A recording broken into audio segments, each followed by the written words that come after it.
అంగస్తంభన సమస్య లేదా erectile dysfunction అనేది మగవాళ్ళు కామన్గా ఎదుర్కొనే సెక్షువల్ సమస్య. అయితే ఈ అంగస్తంభన సమస్య లేదా ఎరెక్టైల్ డిస్ఫంక్షన్ లాంటి సెక్షువల్ ప్రాబ్లమ్స్కి చాలా రకాలైన కారణాలు ఉంటాయి. అయితే ఎటువంటి కారణాల వల్ల ఈ అంగస్తంభన సమస్య వచ్చిద్ది అండ్ ఎక్కువ కారణాల వల్ల ఈ అంగస్తంభన సమస్య రావటం వల్ల జరిగే నష్టం ఏమిటి అనేది ఈ వీడియోలో నేను డీటెయిల్గా చెప్తాను. నా పేరు doctor Kranti Kumar Reddy, consultant andrologist, J andrology and men's health. మాకు విజయవాడ, వైజాగ్, రాజమండ్రి, నెల్లూరు మరియు కర్నూలులో బ్రాంచెస్ ఉన్నాయి. నేను మగవాళ్ళలో ఎటువంటి సెక్షువల్ సమస్యలున్నా, ముఖ్యంగా అంగస్తంభన సమస్య లేదా శీఘ్రస్ఖలనం లాంటి సెక్షువల్ ప్రాబ్లమ్స్కి నేను ట్రీట్మెంట్ చేస్తాను. అయితే చాలామంది మగవాళ్ళు కామన్గా ఎదుర్కొనే సెక్షువల్ సమస్య ఏమిటి అనంటే అంగస్తంభన సమస్య. దాన్నే ఎరెక్టైల్ డిస్ఫంక్షన్ అంటారు. సో ఈ అంగస్తంభన సమస్య లేదా ఎరెక్టైల్ డిస్ఫంక్షన్ లాంటి సెక్షువల్ ప్రాబ్లమ్స్ ఉన్నప్పుడు చాలామంది మగవాళ్ళలో మెయిన్గా ఉండేది ఒక 4-5 కారణాలు ఉంటాయి. దాంట్లో ఫస్ట్ వచ్చేసి డయాబెటీస్ మెలైటస్ అంటే షుగర్ ప్రాబ్లం అనమాట. అండ్ సెకండ్ ప్రాబ్లం వచ్చేసి హైపర్ టెన్షన్ అంటే BP problem. And third reason వచ్చేసి టెస్టోస్టెరాన్ హార్మోన్ తక్కువగా ఉండటము. అండ్ ఫోర్త్ రీజన్ వచ్చేసి ఒబేసిటీ అంటే ఎవరిలో అయితే బాగా వెయిట్ ఎక్కువ ఉంటారో అది. అండ్ దాంతోపాటు ఈ స్మోకింగ్ అలవాటు ఉండటము, లేకపోతే ఆల్కహాల్ కన్జంప్షను, వీటి వల్ల కూడా ఈ అంగస్తంభన సమస్య లేదా erectile dysfunction and sexual problems వస్తాయి. అయితే ఎవరిలో అయితే ఈ అంగస్తంభన సమస్య లేదా ఎరెక్టైల్ డిస్ఫంక్షన్ లాంటి సెక్షువల్ ప్రాబ్లమ్స్ ఉన్నప్పుడు ఆ ప్రాబ్లమ్స్ రావటానికి 1 లేదా 2 కారణాలు ఉన్నప్పుడు వాళ్ళకి వచ్చే అంగస్తంభన సమస్య చాలా తక్కువగా ఉంటుంది ఆ ప్రాబ్లము. అండ్ ఈజీగా మెడిసిన్స్తో కూడా ఆ ప్రాబ్లమ్ను ట్రీట్ చేయవచ్చు. ఫర్ సపోజ్ ఎవరిలో అయినా ఓన్లీ డయాబెటీస్ అంటే షుగర్ ప్రాబ్లమే ఉంది, వాళ్ళకి బీపీ లేదు, లేదా ఆల్కహాల్ కన్జంప్షన్ లేదు, స్మోకింగ్ అలవాటు లేదు, లేదా టెస్టోస్టెరాన్ హార్మోన్ కూడా నార్మల్ లెవెల్స్లో ఉన్నాయి. ఓన్లీ వాళ్ళకి డయాబెటీస్ అంటే షుగర్ ప్రాబ్లం ఉండి ఆ షుగర్ కంట్రోల్లో లేకుండా దానివల్ల ఎరెక్టైల్ డిస్ఫంక్షన్ ప్రాబ్లం వస్తుంది అనుకోండి. సో వాళ్ళకి ఏమైందనంటే ఈ ఓన్లీ డయాబెటీస్ ఉండటం వల్ల ఈ అంగస్తంభన సమస్య రావడానికి ఒక 25% ఛాన్స్ ఉంటుంది. అట్లా కాకుండా కొంతమందిలో డయాబెటీస్ ఉండదు, ఓన్లీ హైపర్ టెన్షనే ఉంటుంది. అంటే వాళ్ళకి ఈ బీపీ ఒకటే ఉంటుంది కానీ షుగర్ ప్రాబ్లమ్స్, స్మోకింగ్, ఆల్కహాల్ ఉండదు. వీళ్ళలో కూడా ఒక 25% ఈ అంగస్తంభన సమస్య రావడానికి అవకాశం ఉంటుంది.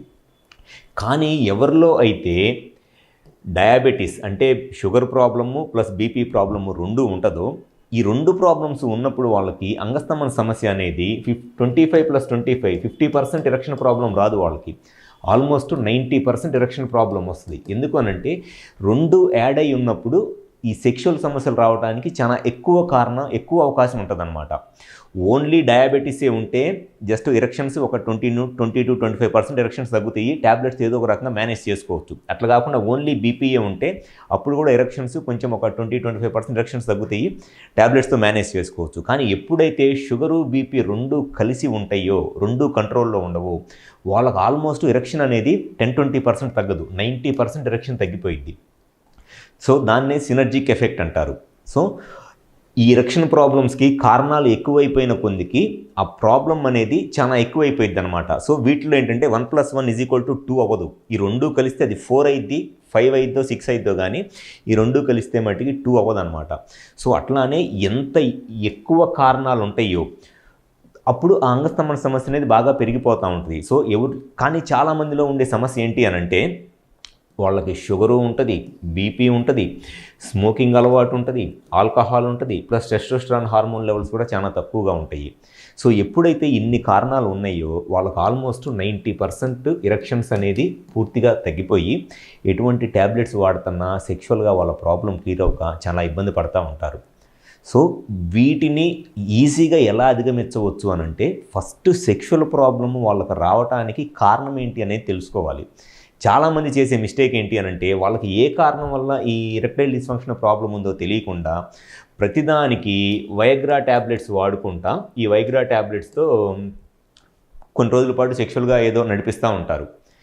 ఈ వైగ్రా ట్యాబ్లెట్స్ వేసుకోవడం వల్ల జరిగే నష్టం ఏమిటి అనంటే ఈ వాళ్ళకి ఎరెక్టైల్ డిస్ఫంక్షన్ ఉండడానికి ప్రాబ్లమ్ని కరెక్ట్గా ట్రీట్ చేసుకోకుండా టెంపరరీగా బెనిఫిట్ కోసము ఈ వైగ్రా ట్యాబ్లెట్స్ వేసుకోవటం వల్ల టెంపరరీగా ఎరెక్షన్స్ వస్తాయి. 1 నెలలో, 2 నెలలో, 3 నెలలో బాగానే ఉంటుంది. కానీ తర్వాత ఈ ట్యాబ్లెట్స్ వేసుకున్నా కూడా ఎరెక్షన్ రాదు. ఎందుకు అనంటే ఈ ట్యాబ్లెట్స్ కొన్ని రోజులతో పాటు ఎరెక్షన్ వచ్చినా ఈ లోపల ఈ డయాబెటీస్ కానివ్వండి, హైపర్ టెన్షన్ ఇవన్నీ ఇంకా పెన్నిస్లో ఉన్న మజిల్ని బాగా ఎక్కువగా డ్యామేజ్ చేసేసి దానివల్ల అసలు ఈ ట్యాబ్లెట్స్ కూడా పనిచేయని స్టేజ్కి వెళ్ళిపోయింది అనమాట. సో ఎప్పుడైనా సరే ఎరెక్షన్ ప్రాబ్లం అంటే అంగస్తంభన సమస్య ఉన్నప్పుడు ఫస్ట్ దానికి కారణం ఏమిటి, ఈ షుగర్ ఏమన్నా ఉందా, బీపీ ఏమైనా ఉందా, స్మోకింగ్ లేదా ఆల్కహాల్ లాంటి అలవాట్లు ఉంటే వీటిని కంప్లీట్గా మానేసి టెస్టోస్టెరాన్ హార్మోన్ లెవెల్స్ ఎలా ఉన్నాయో చూసుకొని దాన్ని కరెక్ట్గా ట్రీట్ చేసుకున్నట్లయితే డెఫినెట్గా చాలామందిలో ఈ సెక్షువల్గా ఈ ప్రాబ్లమ్స్ న్యాచురల్గానే అధిగమించవచ్చు. సో షుగరు, బీపీ లాంటి ప్రాబ్లమ్స్ ఉన్నప్పుడు ఓన్లీ షుగరే ఉంటే అంగస్తంభన సమస్య రావడానికి ఒక ప్రాబ్లం లాగా ఉంటుంది. అంటే ఒక 20% ఎరెక్షన్ తగ్గిద్ది. ఓన్లీ బీపీ ఉంటే ఒక 20% తగ్గిద్ది. అట్లా కాకుండా రెండు కనుక ఉన్నట్లయితే ఆ ప్రాబ్లం చాలా ఎక్కువైపోయింది. సో ఫస్ట్ ఈ ప్రాబ్లంకి కారణం ఏంటి అనే దాన్ని ట్రీట్మెంట్ చేసుకుంటేనే ఈ అంగస్తంభన సమస్యకి పర్మనెంట్గా సొల్యూషన్ అనేది దొరికిద్ది. కానీ చాలామంది నా దగ్గరికి ఓపీలో వచ్చే పేషెంట్స్ వాళ్ళు చేసే మిస్టేక్ ఏంటి అని అంటే, నన్ను కలవటానికి ముందే వాళ్ళు Viagra 50 mg tablets, 100 mg tablets చాలా ఎక్కువ డోసులు ట్యాబ్లెట్స్ వాడేసి వాళ్ళు ఏ స్టేజ్లో వస్తున్నారంటే చూపించుకోవటానికి ఆల్మోస్ట్ ఇంకా ట్యాబ్లెట్స్ కూడా పనిచేయట్లేదు అనే స్టేజ్లో చూపించుకోవడానికి వస్తున్నారు. ఇంకా ఆ స్టేజ్లో వాళ్ళు వచ్చిన తర్వాత వాళ్ళకి పెద్దగా ట్రీట్మెంట్ చేయడానికి స్కోప్ కూడా ఉండట్లేదు. ఎందుకంటే ఆల్రెడీ వాళ్ళు అవసరం లేని ట్యాబ్లెట్స్ చాలా ఎక్కువ డోసులు వేసేసుకుంటున్నారు. అండ్ దాంతోపాటు ఈ ట్యాబ్లెట్స్ వేసుకొని కారణం ఏంటో తెలుసుకోకుండా టైం వేస్ట్ చేసుకోవటం వల్ల ఈ షుగరు, బీపీ అనేది ఆ పెన్నిస్లో ఉన్న మజిల్ని ఇంకా ఎక్కువగా డ్యామేజ్ చేస్తా, ఇంకా అసలు ఫర్దర్గా ఏ ట్రీట్మెంట్ చేసినా కూడా ఇంప్రూవ్మెంట్ లేక సెక్షువల్గా ఇబ్బంది పడుతూ ఉంటున్నారు. సో వీటన్నిటికీ ఫస్ట్ ఎంత ఎర్లీగా ఎరెక్షన్ ప్రాబ్లం వస్తే అంత ఎర్లీగా దానికి కారణం ఏంటి అనేది తెలుసుకొని కారణాన్ని కనుక కరెక్ట్గా ట్రీట్మెంట్ చేసుకున్నట్లయితే డెఫినెట్గా సెక్షువల్గా ఎక్కువ రోజుల పాటు మెడిసిన్స్ ఏమీ అవసరం లేకుండా లేదంటే వెరీ లో డోస్ మెడిసిన్స్తో వాళ్ళ సెక్షువల్ లైఫ్ని ఎక్కువ రోజులు హ్యాపీగా ఎంజాయ్ చేయవచ్చు. మాకు విజయవాడ, వైజాగ్, రాజమండ్రి, నెల్లూరు మరియు కర్నూలులో బ్రాంచెస్ ఉన్నాయి. ఈ 5 ప్లేసెస్లో ఎక్కడైనా సరే హాస్పిటల్ నెంబర్ కాల్ చేసి అపాయింట్మెంట్ తీసుకొని వచ్చి కన్సల్ట్ అవ్వండి. మీకు సెక్షువల్గా ఏ ప్రాబ్లం ఉన్నా 100% దాని సొల్యూషన్ చెప్పడం అనేది జరుగుతుంది. Thank you.